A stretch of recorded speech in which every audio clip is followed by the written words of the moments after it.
DAOs, despite really being built on unstoppable infrastructure, were really still struggling to accomplish their own goals. You know, Donald Trump, I knew the second it happened, he launched his meme coin, I knew all bets were off. We all like to call crime season now, where there's no attempt anymore to even pretend. The original DAOs, the main difference between them and some of the others is they actually were really rooted in true decentralization and on-chain control actually being passed off to the token holders. The existing stacks and solutions were not capable of meeting the needs of on-chain organizations or DAOs for the future. Organizations now are getting stuck in their sort of governance setups and they're not able to move, and that's leading to the death of many projects. You have to give people reason to not sell the token, so there have to be something to believe in. I mean, in our industry, we want to remove the need for that trust, hopefully, but you do need, to trust people to build trustless technology, ironically. Hi, I'm Eugene. And I'm Jamilya. And this is the Governance Futures podcast, where we explore the past, present, and future of decentralized governance. Today, we have a great conversation with Aragon CEO Anthony Lutz. And Eugene, just because we just finished recording, what are your impressions and thoughts right after the conversation with Anthony? Yeah, the way he's positioning modular governance as kind of being the first principle element of what Aragon is focused on really resonates with me. Personally, with, my interest in the MetaGov community for how many years now, and, their founding paper, so to say, was modular politics and all about thinking about what is needed to be able to enable this kind of technically modular infrastructure that can actually create for a much more robust governance system.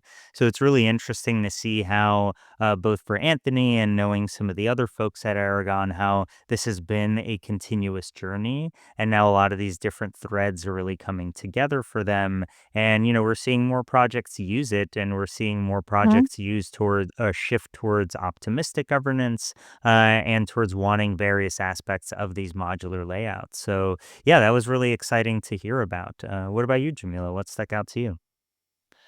To me, it felt great somehow to know that Aragon CEO actually believes in human-centered governance, or at least that was my impression. We have a lot of conversations about how governance should be effective, how it should be efficient, how it should be fast, how it should be AI reliant. And all those things can be true, but often we ignore that at the core of governance, at least to me, is human judgment, is human-centered governance. And it felt like today Anthony also shared similar thoughts, that he believes in humans, that a governance should be governed by humans with the help of AI. That was great to hear, and I enjoyed this conversation a lot. Yeah, definitely encouraging to hear the idea of efficiency and automation and improvement for the purpose of helping humans make better decisions and not to automate the decision making itself. Because, yeah, I agree with you. It gets a little worrying when people are saying something to the effect of, let robots figure it all out, or let the AI just make all the decisions. Maybe one day, but in the current state of things, and please don't come after us, AI overlords, but in the current state of things, yeah, much more bullish on human-centered governance. Well, I hope this is a great intro into our podcast episode. And now to our chat with Anthony. All right. Well, welcome, Anthony. Thank you for joining us today. Thanks so much. I want to start off the conversation by looking back to when you had first decided to focus on rebuilding Aragon and kind of rebuilding some of the tooling from the ground up. And you said that, this came from a realization that DAOs, despite really being built on unstoppable infrastructure, were really still struggling to accomplish their own goals. So I kind of wanted to start the interview by jumping back to that moment. What were you seeing in the space that made you feel that doing this kind of rebuild was both necessary and urgent? Yeah, absolutely. Thanks so much for having me on. Really excited to talk about governance, obviously. Very pressing topic in our industry. And great first question. I mean, obviously, I've been at Aragon for 4 years, but Aragon's been around since 2016, 17. So I have the benefit of being able to access projects and people who've been working in this vertical within our industry since that time and have that direct line of access. And pretty early on at my time at Aragon, we started ideating an entirely new DAO framework or protocol based on what we were seeing in the industry at the time. We were starting to see chinks in the armor of the traditional setup that was typically used at the time for what we call DAOs or called DAOs, and quickly realized that the existing stacks and solutions, including Aragon's first stack, which was the first DAO framework or protocol in 2017, were not capable of actually meeting the needs of on-chain organizations or DAOs for the future. And so as we learn this after speaking with obviously, quite a few large projects such as Lido, Decentralized, Curve, etc., which are built on Aragon, we quickly realized that the what we call the monolithic access control frameworks of the past were not fit for the future. And that included Aragon OSx itself, the original governor Bravo, which became, sort of Open Zeppelin governor, more widely known, and Safe being sort of a very different but third type of sort of access control mechanism that organizations are often built on. And so we began this new journey of building something that was modular and flexible, and thus future-proof, because we saw these DAOs were incapable of adapting to the changes that were required of them. And that's proven now unconditionally true, which is, good and sort of bad in that it's sort of a shame to see something that you saw earlier being a problem having actually gone through that process and you weren't able to really fully stop it. And I wonder, I mean, at that moment when you were talking to some of these other players in 2016, 17, 18, how were they reacting? Were they also fully bought in that, hey, things weren't working at that point?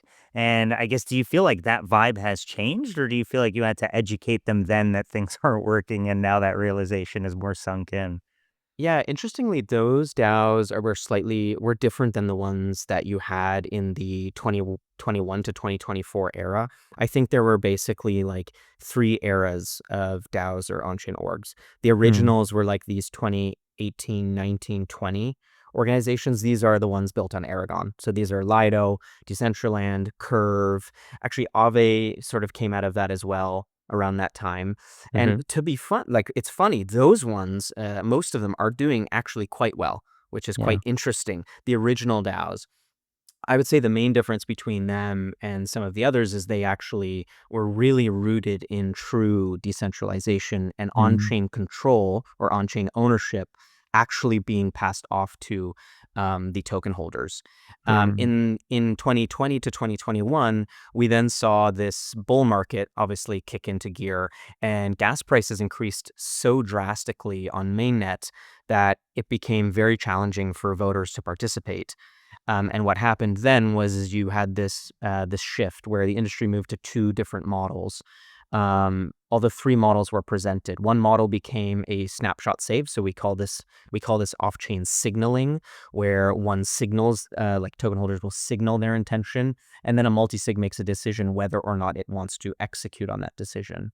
Then there was delegate voting, which at the time I think started off okay, but then ended up sort of spiraling into this sort of serial delegate sort of platform, which now is also sort of on the way out. And that meant people could delegate their tokens away to those to participate on their behalf. And then the third was optimistic governance, which really Aragon sort of went down this path and didn't really pick up until actually, I would say last year, which is Mm. sort of becoming a newer wave of governance that we're seeing. So that was sort of the change. I think what also changed in that time was that previous to 2020, I think the industry was so much smaller that really, to some degree, you knew who your token holders were. They were much more aligned. There were far fewer projects. Everybody was sort of in it together. The 2021 to 2024 area was such an explosion in the amount of people, projects, VCs, users, etc., that I think projects started to see more of a risk or didn't want to spend the energy to work with token holders actually having on-chain hard power unless they sort of moved away from that. So I would hope that sort of explains how the history began. Yeah. And now after 2024, we have a new paradigm now, which is starting to unearth. And I don't think it's defined yet, but we believe that obviously as Aragon that we are sort of defining it from a product and a tech perspective. Yeah, it's always so interesting to look back at those different phases of governance because I know when, the DAO happened and it, sparked so many ideas for people. And that was, a big deal for me personally when I was just getting into the space was right around the time that was just kicking off and inspired me to work on a DAO project. And I got really excited. But then, yeah, it felt like intense disillusionment. And then like the initial ICO boom era was, like you were saying, some of the OGs that cared about it for the right reasons but still it felt like governance was I don't even want to say an afterthought, but it wasn't a top priority for a lot of ecosystems. It was like, oh, we got to figure out scaling, are we sharding or are we not, and all these other fundamental technical questions. And governance was always an nth order concern. And then, like as you're saying, DeFi summer so changed that with just the amount of money and I guess like mass market and mass adoption starting to happen in a small scale. But yeah, such a fascinating evolution. Absolutely. And you touched on something that's really important, which is you basically said governance got put sort of on the back burner, even though in theory governance always existed within those projects. The problem is that people just equate governance to token holder slash delegate voting, or what I call vanilla referendum voting, which basically people think that a DAO is just and governance is just everybody gets to vote on everything, which doesn't really work well as a methodology with projects in a more startup environment trying to find product market fit and scale, which is where probably 90+% of projects are at. And so that's why, like, to some degree, we've, projects have moved away from that and they correlate governance and DAOs with this one methodology, when in fact, that's not at all what governance is. And that's not at all what DAOs need to be. Absolutely.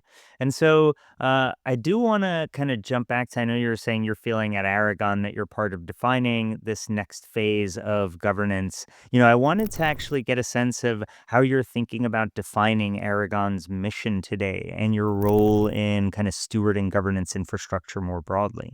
Yeah, for sure. The mission definitely to some degree has adjusted over the years, but it's always been centered around freedom, and that freedom is around ownership and about control and giving ownership and control to token holders or to those to the best stakeholders who are the most aligned to ensure that the organization reaches, its goals. And, you hope by reaching those goals that everybody gets lifted along with that. Right. And so I would say Aragon still is one of the more sort of purest, sort of ETH aligned sort of projects in the like tooling space when it comes to governance, fully open source, very EVM focused and Ethereum focused. But we definitely are more focused now on ensuring organizations are effective. And that's the operative word here. Like the goal is for those organizations to be extremely effective so they can reach their goals rather than trying to force through, decentralization as like a must have or something that they have to have. It's now sort of like, well, decentralization is a means to an end, not the end itself. And we as an organization allow you to basically create your governance however you want to get you to be effective to reach your goals. And that can include more decentralization at first or less to increase that over time or decrease it however you want to. Whereas it used to be, I think for all governance providers, it's like 0 to 100. There wasn't this like very clean path towards reaching decentralization. And now with a modular stack, we have that. And that's much easier for projects to do from day zero, setting ownable or setting the access control of their protocol.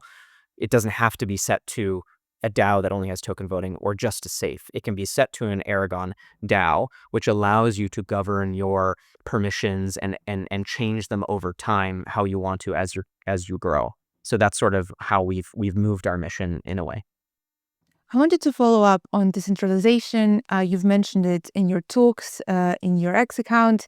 You think that decentralization is a spectrum, and you often refer to it as an overused term that become blurry in our space.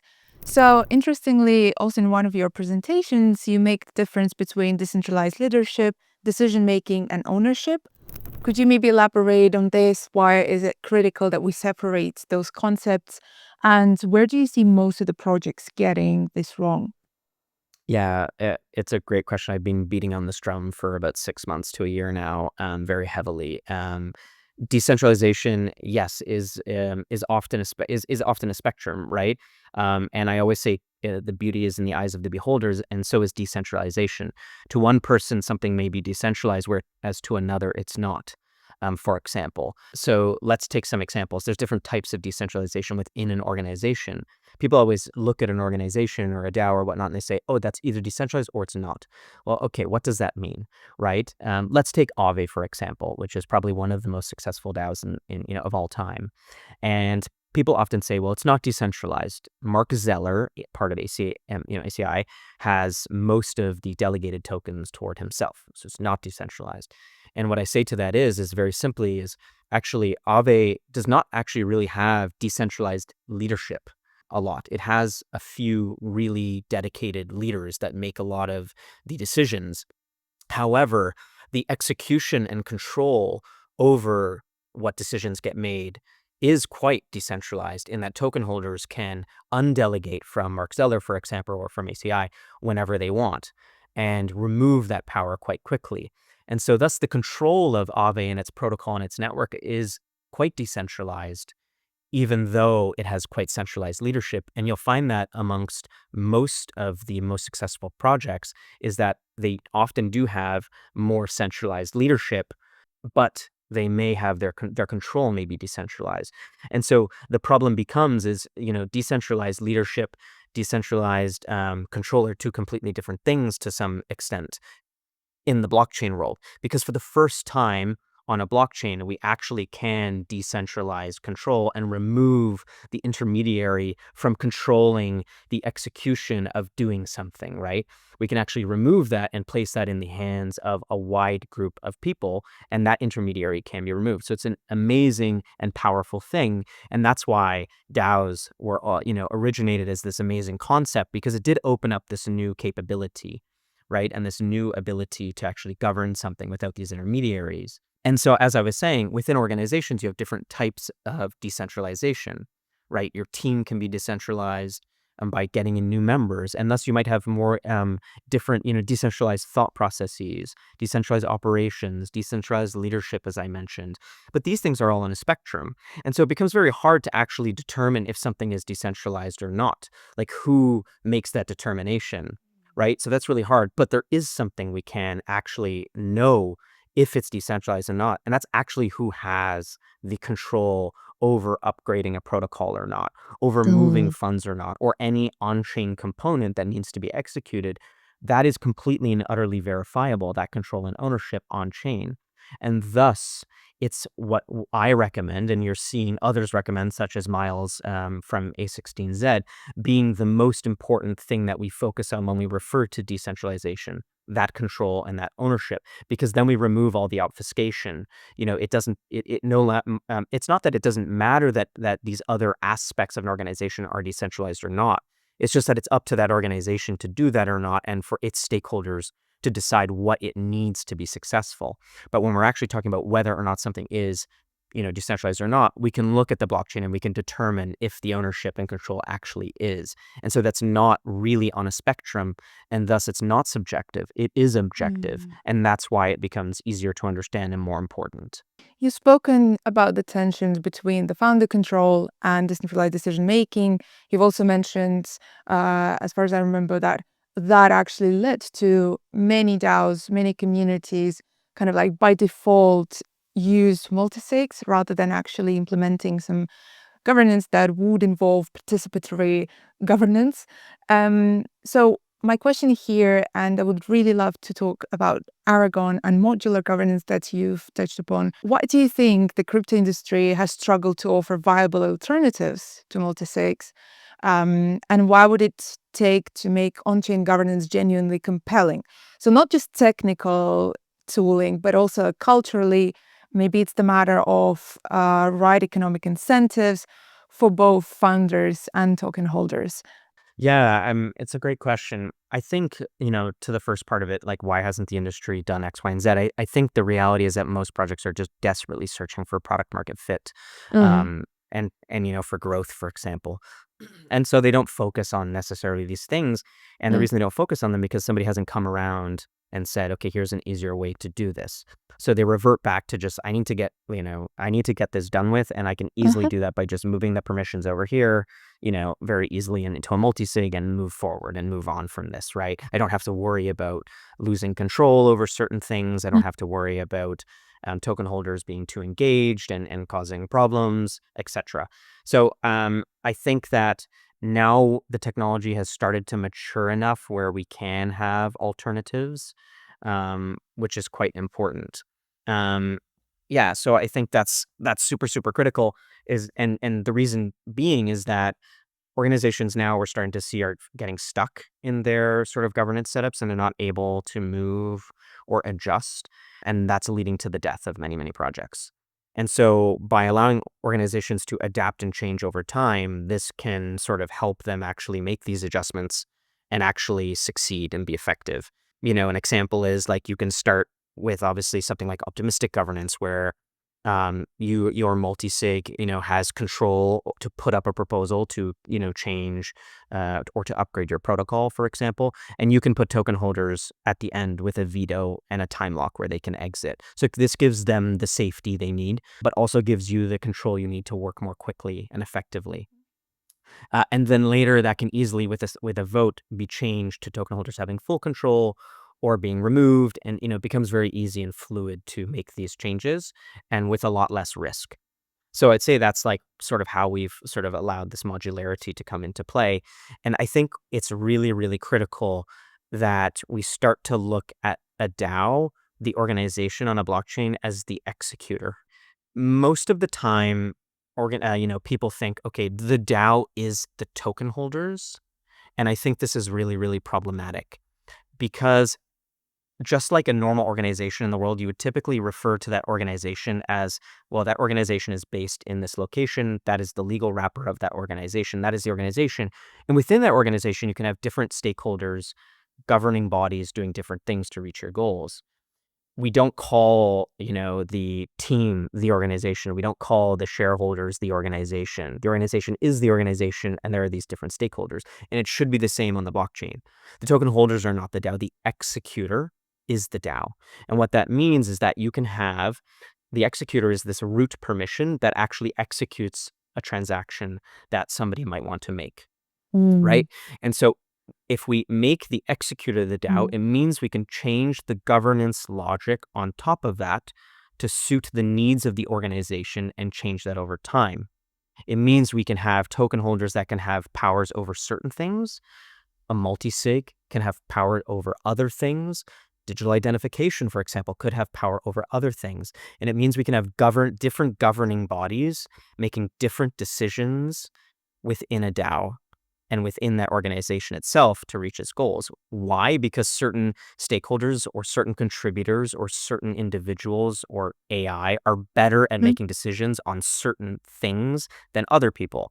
Like, for example, do we want all our developers who would be, putting forward a proposal upgrade to the protocol to be making the decisions on marketing, for example, or making owning the Lens Probably account not. on the blockchain? Exactly, right?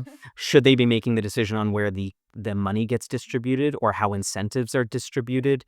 Probably not, right? And so you need these different governing bodies within a DAO, and we call this separations of power, where they have power over certain things.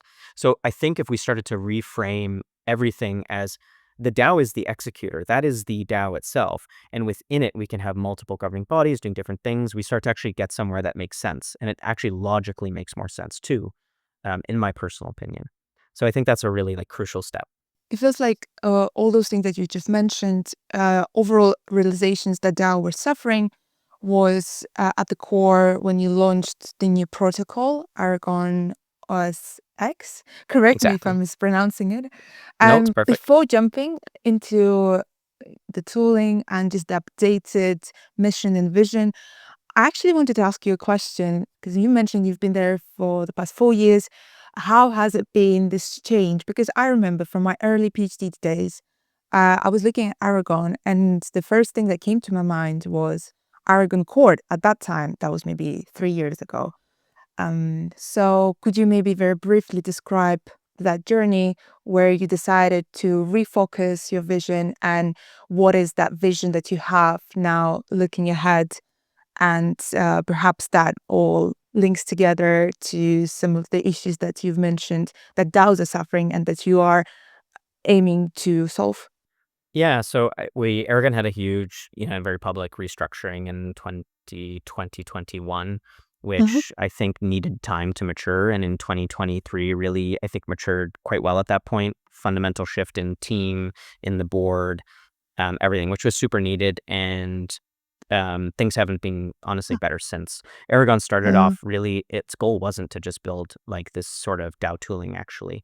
But it needed to, like, these things didn't exist on Ethereum. So it started to build different products to dog food in order to get to its end goal of building sort of this network state. And so one of them was, how do we control things? Okay, well, we need access control. Okay, great. Aragon OS, the original, which Lido's on, for example, was built.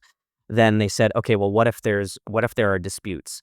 Okay, well, now we need a dispute mechanism. And so it built Aragon Court, which we just sunset and never really got mhm, anywhere, to be frank, from the old team, but is still, was inspirational and referenced in like the Eigen white paper, for example. And to this day, it's still actually a pain point for sure in the industry. You just saw, like, obviously, Polymarket is having yeah. problems with its dispute mechanism. And an article was written by Masari about how Aragon Court would have solved it, which is ironic and hilarious because, like, no, we've moved on from Aragon Court years ago. Even leave it alone. But Aragon Court was, yeah, sort of revolutionary at that time, as was Claris, of course, working on something very similar. And so I think we realized we needed to get back to our, like, Mm, the core root problem, which is that uh-huh. organizations on chain are not effective. And let's get, how can we fix this and solve this? Hence, we launched Aragon OSx, which allows, is a very modular governance framework and protocol, which allows you to basically govern or manage your access control of all your on-chain assets and resources, including your own protocol, however you want, right? Um, Go ahead. So to follow up here, just so that our listeners understand as well, in Aragon OX, you define DAOs are as treasuries with permission management system, and from functional point of view, it's kind of like a opt-in plug-in system. Do I understand it correctly? It's an access control system that allows X person to do X action under X circumstance. Sounds very, like, basic at, like, the core primitive and root, right? And so that's access control. Then you can start to layer governance on top of it using what we call plugins. So you can say, okay, I want token holders to be able to do X action under X circumstance, etc. I want a multisig, right? What you can't do with any other monolithic framework is you cannot mix and match those, right? You have to start adding external things in. So with Aragon, you can have multiple governing bodies. You can have a multisig and token holder voting and digital identification, all governing cohesively your assets, resources, and your protocol on top of each other. So you can have multiple governing bodies in one stage. You can say, okay, it requires this multisig and this multisig to pass this proposal, or it requires this multisig and it will pass optimistically, and these token holders can veto. So you can really design whatever you want. You don't need to have multiple governors or multiple multisigs to do that. So it all bundles it very cleanly together because these plugins allow you to plug in multiple governance methodologies at the same time, or you can put them in stages with our stage proposal process. You can say you can only execute if it meets these requirements: stage 1, stage 2, stage 3, and you start to move forward with, like, actually building, like, really good governance and systems that are redundant and safe and secure, etc. And I guess also just to clarify in that sense, because I know you're mentioning some of the access control, and I really think Hats is probably the only player up until now that has somewhat played in that direction. Just to clarify for listeners, are there any actual similarities between OSX and something like Hats, or are they meant to actually be, very easily pairable together? They're meant to be easily pairable together. What Hats doesn't do, from my understanding, is the execution of these things, right? So Hats allows you to customize what they would call roles, and where you can customize what role can do what under what circumstance. So they're quite similar in that sense, but Aragon is like this deeper permission management system with vaults. So we have a treasury with the access control, so you can make your upgrades. And I think Hats relies on a governor or an Aragon OSx governor or a safe to be able to do these things, and they can play nicely with it. So you can easily have Aragon where you have your multisigs and your token holders or your digitization on Aragon, and then you can plug in hats as a plugin and say, okay, I want to put this role on that specific individual or on that specific multisig, and and make those roles atomic within your system. So hats needs Aragon to do these things, or a competitor of Aragon, let's say. So they work too well together. I also wanted to touch upon dual governance. I know that you are delegate at Lido. You mentioned Lido before. So we'd be curious to hear your thoughts on the direction that governance at Lido is taking. So whether you see it as a necessary evolution for aligning protocol and validator interests, or are there maybe trade-offs between the community and other stakeholders that we should be more aware of? Very curious to hear your insights, whatever you're comfortable sharing, of course. Yeah, dual governance is amazing. It's probably one of the best user protection mechanisms. I wouldn't just say in Web3, but in the entire world, where the actual user, the depositor, or this, the ST ETH holder, actually has hard on-chain power to stop a potentially malicious or a wrong upgrade that could impact their investment or their, themselves holding ST ETH. And so it sort of works in an escalation game where basically like LDO holders of the Lido protocol can, obviously put up a proposal and they have direct on-chain governance, but then it enters this period, it's optimistic, but it enters this period where stake ETH holders can veto it. If they reach a certain amount of the veto, it then pauses to go into a larger veto where even more stake ETH holders must reach that requirement to veto it. So it's probably one of the most ETH-aligned like user protection mechanisms I've ever seen, where it puts hard power in the hand of the depositor, LP provider, the user itself, not just the token holder.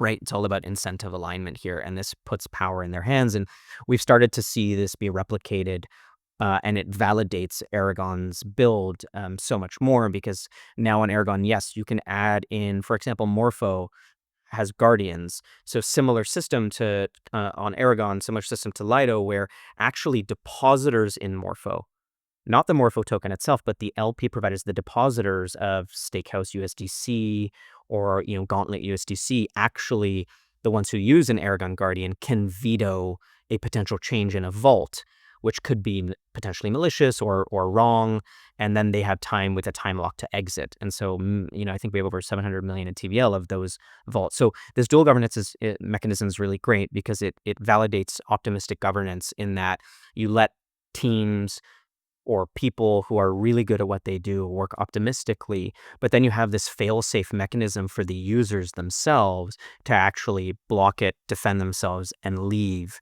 potentially if they want to. So it's really smart, and we see it continue to grow, and it works out of the box on OSx because of the modularity. You mentioned that veto optimistic governance, and just wanted to recheck here with you. As of right now, most DAOs, most governance systems, to my knowledge at least, correct me if I'm wrong, they still involve delegated governance where delegates vote on certain proposals. There are different thresholds, there are different requirements for the proposal to pass, but more or less it's all within the same framework of, delegated governance.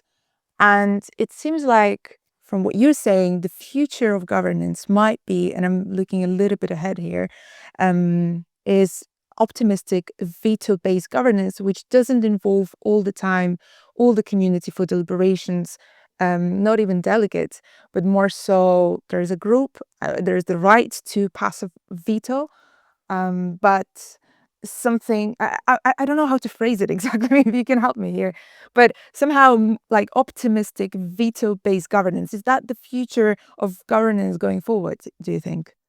I think it's going to continue to play a larger role. It just continues to grow. I mean, Polygon are now using it on Aragon. Tycho are now using it on Aragon. It's continuing to grow. Now, it doesn't mean that delegation doesn't exist. In fact, it is sort of a form of delegation. In fact, the multisig that puts up the proposals to some degree, is a delegate, you could say, right? That power is delegated to them if you decide that token holders can actually choose who's on it. So you can tailor the system. right? And it doesn't mean that token holders still can't delegate. Like in Aragon, they can still delegate, and they're still delegates, but their power for, say, a protocol upgrade might be simply to veto. And by the way, it doesn't mean that another governance process within the same DAO, let's say, choosing incentives or turning on the fee switch, for example, won't have vanilla delegate-based governance. Like that can totally be a possibility. Like a good example, it's not delegate governance, but layer 0 only have one form of community-based or token holder-based governance, and that's for their fee switch. Every 6 months, the fee switch automatically turns on. This fee switch turns on, and then token holders can vote to turn on the fee switch. And it's a dynamic quorum. That quorum actually, if it fails, and the next 6 months happens, the quorum continues to decrease. It started at like 70%. So super challenging. So this is what I mean by modular governance. You can have different processes for different permissions, so governing different things in different ways. So there might be a world where, token holders get to vote on everything and they get to delegate that away for certain things. It just might not be for everything, and not every decision will be made that way, and it probably shouldn't.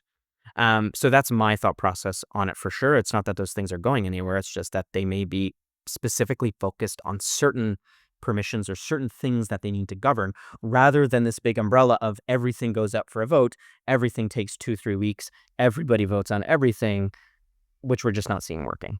I wanted to ask you a couple of questions on regulation, and it doesn't have to be anything specific, although we do have news from the United States with the Clarity Act, which made a lot of news, and crypto Twitter is booming with different opinions on the act. From what I see, the response is generally positive. Firstly, I wanted to ask you on just how you see governance relating to regulation, because sometimes we talk to some of our guests and they say that governance is a response to regulatory pressure. First question, whether you agree with that. And second, if you're comfortable, maybe talking a little bit some of the new changes, the Clarity Act in the United States, would be great to hear from your perspective, whether it pushes forward legal clarity, helps projects to innovate, or whether it's just another layer of governance that may not necessarily bring those positives that so many people hope it would bring. Yeah, I think I'm surprised at how much regulations actually did impact governance in the past. I would say a lot of larger DAOs were focused on the regulatory environment and making sure that they fit within that, which is, I think, why a lot of them went down these paths that didn't really work out, because they weren't making these decisions based on what's best for the organization or token holders or whatnot. They ended up making these decisions based on the regulatory environment. And so a lot of them were designed by lawyers, for example, and lawyers typically shouldn't be designing how you build, operate, and run an organization. Many people would argue with you here. Possibly, let alone a large network, but they definitely have a place in it. But yeah, you're right.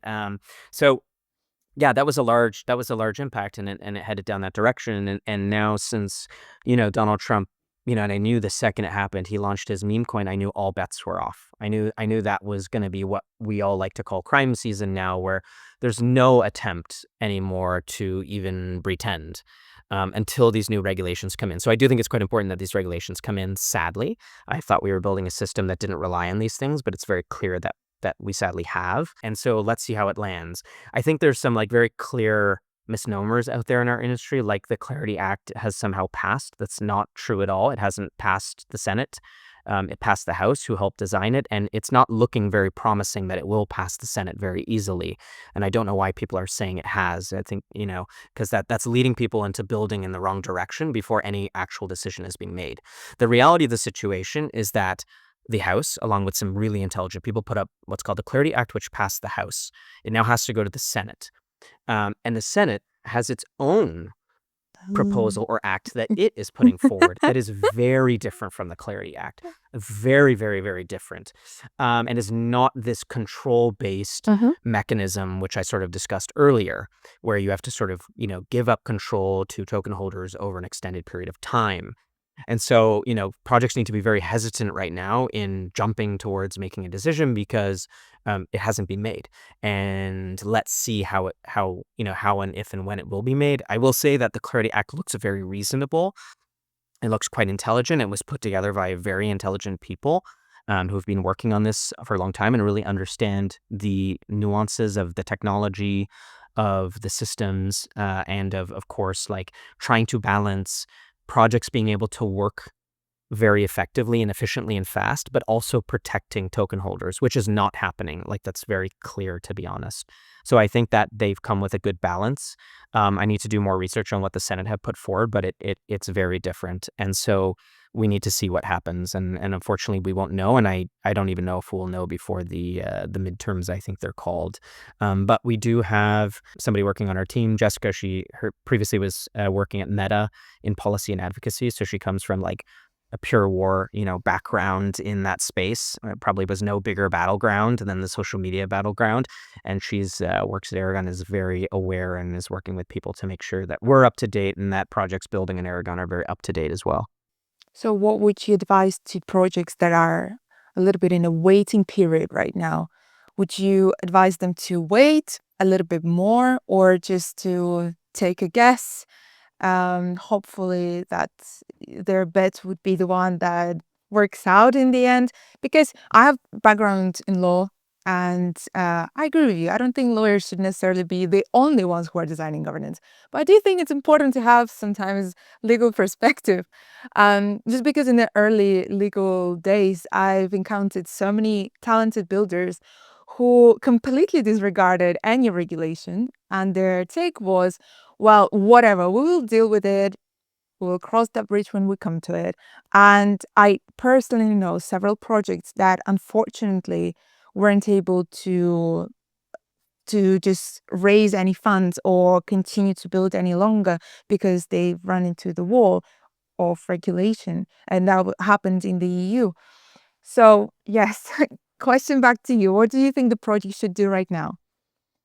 Yeah, I mean, they should speak to their counsel, as you said, and definitely get their advice and not make decisions based off Good of one. what Yeah. people say on Twitter or on what people who are not lawyers say. I think our industry loves to Yeah. pretend like we're everything, a lawyer, a developer, etc. Listen to the professionals, listen to your lawyer, listen to, your developers, but also stay true to being honest and building the right incentives, aligning the right incentives to ensure your project reaches where it needs to reach. And I think often, like, it's pretty clear when you're making a decision whether something is right or wrong. And history will eventually side with the projects that made the right decisions, hopefully.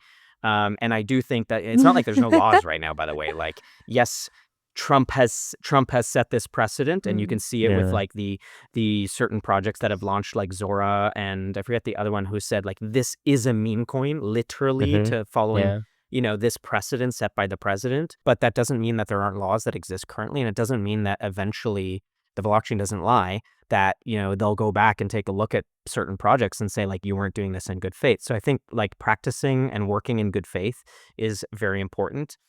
And the reality of that is that like projects that have a lot at stake need to have amazing and good governance, both for two things: offense and defense. I think we look at, like, in our industry, we look at governance as defensive. Oh, I must defend this, I have to defend that. It's like, it's also an offensive mechanism towards reaching your goals. And you need to ensure that both the defense and offense are taken care of. Is your protocol and the funds of those users, etc., secure? More defensive. And are you reaching your goals through the right incentive alignment, the offensive? And that's why we've obviously been working on, this huge renaissance of VE gauges, which has come roaring back because it really attempts to align incentives so that we can like reach our goals, and that there's like actually value in holding your token, and that you actually meet the regulatory environment where it's at, and that things are distributed in an autonomous or in a decentralized manner. And that's why we've had this rebuttal. So you have offense and defense, and projects need to focus on both. And it's interesting to, think about the various elements that you're bringing up in this sort of relationship between how regulation might shape the future of governance and how the future of governance can either potentially shape regulation in its own way or at least has to, react under it and live under it. And so, now we're in this hard pivot time relative to last year where we're in crime season, and from the era of Gary Gensler, that feels like a hard turn. And, we don't know how many hard turns are waiting for us in ahead of us as well. So I guess, especially given your position, given where Aragon is, how do you think about that dynamic between, how much are we now just responding to and reacting and, say, being whether defensive or offensive in our actions, but in reaction to the regulatory regiment that has been put forth, versus do you think whether yourself or governance, protocols, governance projects, or just any ecosystem that truly values governance, how much is now actually the time to be proactive in some kind of way to ensure that, whatever we build up for the next 2-3 years doesn't then all have to hard pivot because a new group came in with completely different ideas? It's everything we've built for is exactly this. Like, we're not sweating at all. We're super pumped. We're enjoying ourselves. Like, it's all about core fundamental principles at the end of the day. You look at the core principles and you build for those core principles, which is what are the pain points of users. And the pain points of users is when you don't have a clear regulatory environment, well, what do you need? You need flexibility. How do you get flexibility? You need modularity. So, like, you just have to follow the core principles, and then you start to realize that under any circumstance, these core principles work. Speaking with like one of the top, lawyers, I won't name him, in our industry the other day, and he was, talking to me about the DUNA, which is this new legal wrapper that could be used potentially by DAOs in the future, or can actually now, but which might fit in very well with upcoming regulations. And I showed him the stack and showed him how you can customize what you want. And he said, this is perfect for a DUNA. And I said, great. Like, this is exactly what we've built for at these moments, to allow the builder to not have to stress about this. Like, you don't need to stress about what your organization is going to look like on chain in these regulations, because you can just come in and say, I want to set it up like this to meet these regulations, or not, by the way. I want to go down the privacy, dark DAO route. Well, great. That all works on Aragon perfectly because we set it up like this. It's like the whole purpose. So there are core fundamental things that don't need to be changed. It's one, that you have the flexibility to be adaptable as an organization, which you couldn't do previously. And the second is that you have the right, that your incentives are aligned with all your stakeholders, which has been a problem in the past. These two core fundamental, like, root problems in our industry, when solved, will always lead your organization to being successful. If you're able to do that, easier said than done, of course, right?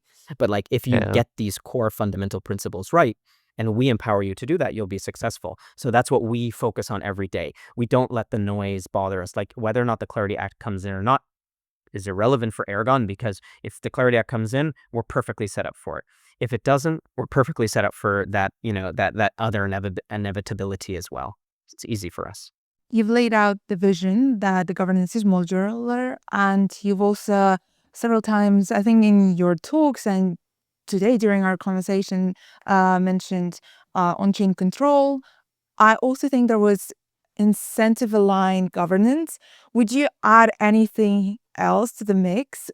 I'm guessing effective, successful, decentralized governance. So let me regroup. Modular, incentive-aligned, verifiable on-chain. Is there anything else? No, that's good enough, I think. We don't want to throw too many words in there, right? It takes a lot to have a network. Like, these aren't just organizations, like, these are networks. It takes a lot of thinking, a lot of time, a lot of energy, and a lot of resources to build a successful network, especially in an industry where, like, oh my God, it's like hyper competitive, right? And so, like, you need to be adaptable. Very clear. How do you become adaptable through modularity, as you just said, right?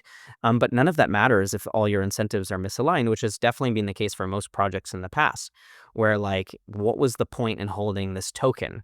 You launch your airdrop, you give out this token to everybody. You've made it. People, you made it, and then everybody sells your token. Why? Because, well, they're not receiving anything for holding this token. There's no value to them. They don't have on-chain control, so literally it's useless.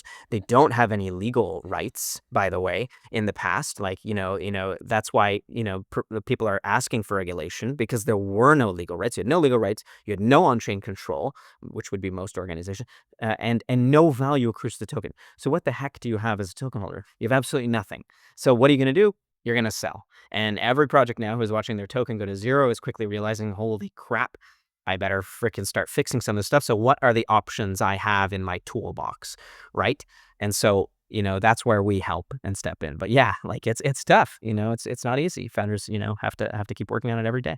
Where would you say a project that just came to realization that yes, their token doesn't have any use, so to speak?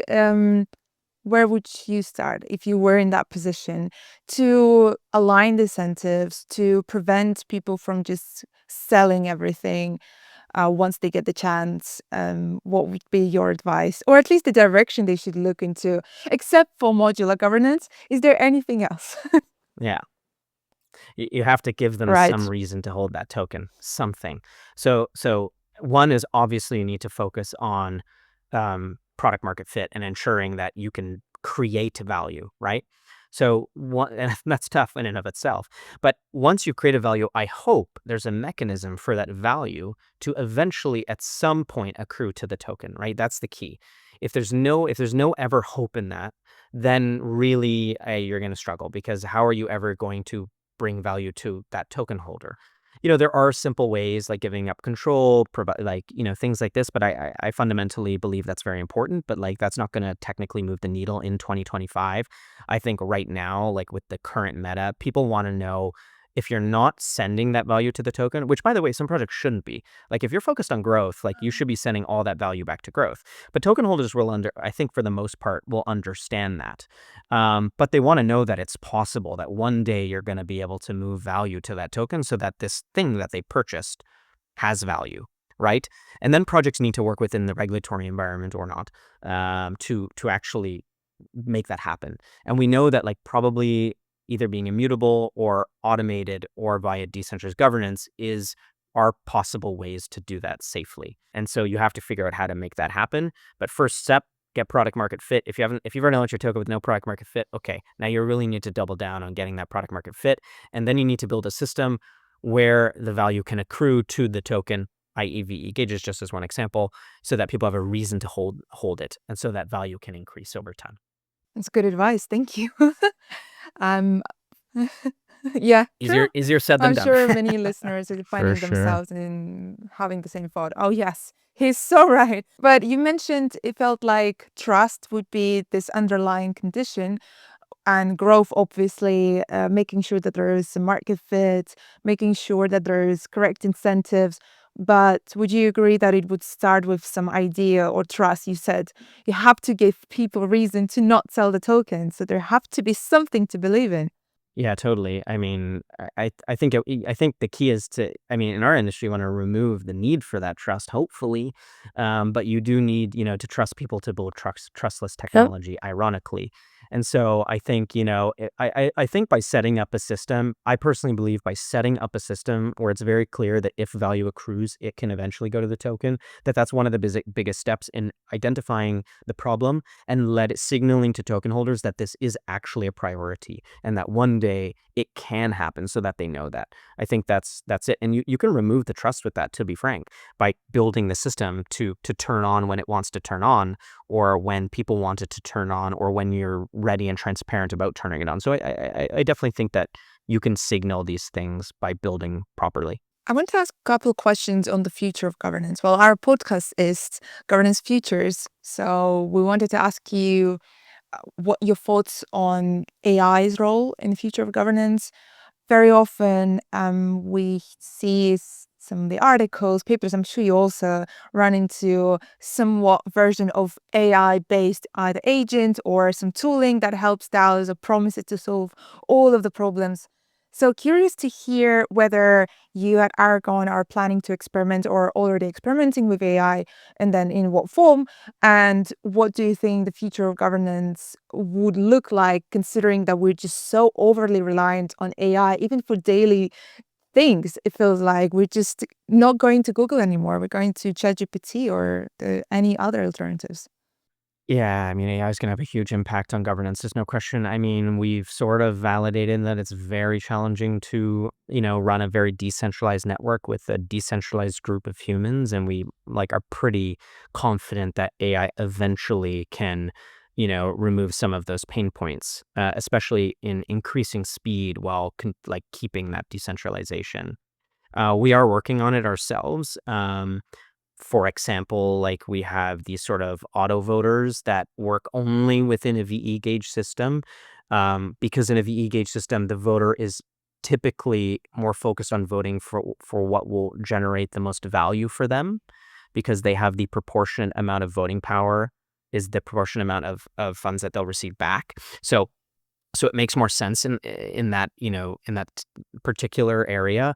And so that alleviates the requirement for them to have to continuously come in to vote or change their vote for, directing, liquidity, for example. So that's like one example where we're working on it. And so like it reduces their burden, and thus it reduces the apathy that eventually gets created by having to vote too often. But we don't want to like throw the baby out with the bathwater. We still think that decision making inherently is done better by humans as long as the inputs that the humans receive is very good. And so we still think that that's very like core and important. And we think automation AI is going to at first really focus around the edges, ensuring that the right information is created, ensuring that you can, in a tough regulatory environment, distribute incentives in an automated way to the token, for example, or to distribute, for example, grants or distribute incentives to those who are bringing the most value to your chain. That can be subjective, of course, but there are objective components in there that you could automate with AI, for example. So that's how we're working on it. We're trying to take those particular points where it's very objective, where there isn't so much subjectivity, and then trying to automate that with AI to create a better experience for, token holders and participants and stakeholders. But it's going to be critical. I mean, I think that's inevitable. So AI as the tooling, yes. AI as an AI agent that would replace human judgment, no. That is my oversimplification. Not Did I catch? No, not yet. not yet. Yes, I know. I think it was great. Not yet. But I honestly think that first, I think big AI By should be humans. governed by humans Mm. in a more decentralized manner, or at least more transparent manner. I sadly Yeah. can't name who they are, but there's some very large AI crypto projects that we're working with in exactly this, to ensure that, like the AI itself, the machine learning model is actually like governed by a distinct group of people and a large group of people, so that it's safe. That is, I would say, equally as interesting for me as the reverse. Yes, I've heard, I think Swiss government developed first ethical AI. Don't quote me on that. It's either the government or the lab, but it's based in Switzerland, I believe. And How I Swiss? just see so many conversations about actually, yes, who actually governs AI. And I think at first that part was completely overlooked, and now we're going back and say, oh, actually, wait a minute. Is it actually decentralized? How is it? What information is being fed to it? And that is very interesting. And I feel like we could spend a whole hour talking about AI and ethical considerations and governance of it. Yeah, and I know another thing you've brought up throughout the conversation that I just wanted to make sure to give you a chance to expand on a little bit is gauges. And I know some folks might feel familiar, but I'm sure at least some of our listeners might only be hearing about it for the first time. So, do you mind briefly mentioning what you mean by gauges and why you see them as such an integral part of this kind of modular future that Aragon is building towards? Yeah, gauges allow you to autonomously, quite quickly and effectively move assets, for example, incentives to distribute things very quickly. And so basically, it usually gets paired with what we call VE, vote escrow. It's a locking mechanism, and it tries to create what we call a growth flywheel. It was invented by Curve on Aragon in 2020. Aerodrome picked it up, I don't know how long ago, but and have been wildly successful. And the point of the system is basically to give token holders a reason to hold the token, right? And to empower and to incentivize and to reward token holders who are actively engaged in providing a service. So the methodology works is that a token holder simply stakes or locks their token. There's this sort of misnomer that it has to have this like 4-year time period, but it's not true. You can sort of design it how you want it, but you create this mechanism for token holders to lock their token for X period of time, which is defined usually by the protocol itself. And this means that they are now long-term aligned because they're locked into the system which they're participating in.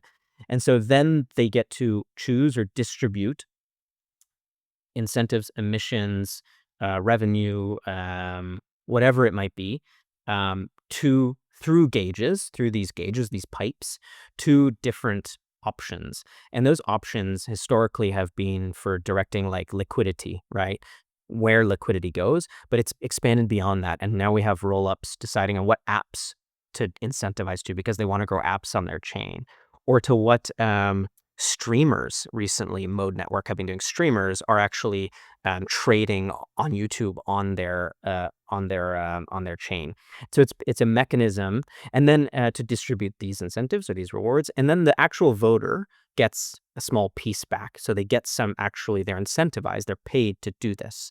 And then now there's a reason to hold the token. They're getting paid to hold the token. They're getting paid to make decisions on behalf of everybody that is best aligned with what they think is the long-term trajectory of the project. And then they receive these rewards, which they can lock to increase the amount they get back to do this. And it creates this flywheel, a growth flywheel, where you have long-term incentive aligned participants who are directing awards proportionately for what they hold. And this cycle continues. And so it seems to be quite net positive in that sense. And it promises, as I told earlier, like it really indicates and proves that you're willing to, provide some value to the token. So like the VE gauge mechanism is not new, let's say, but it's having a huge rebound right now, in the face of a new regulatory environment, in the face of the fact that most tokens have continued to go to zero, because there was no reason to hold them, and this provides them that reason. And now we also have a new design space in the VE gauge system.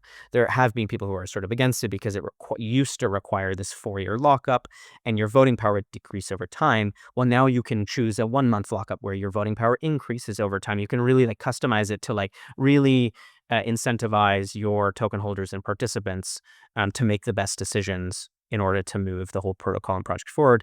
And it just so happens that it's very automated, it's very decentralized, which is also very fair and great from a regulatory perspective.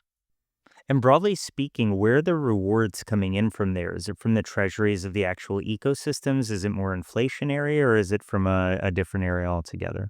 It can be whatever you decide. So for Aerodrome, for example, I think last week it was they were the project that generated the most revenue that was given back to token holders. So it's revenue based.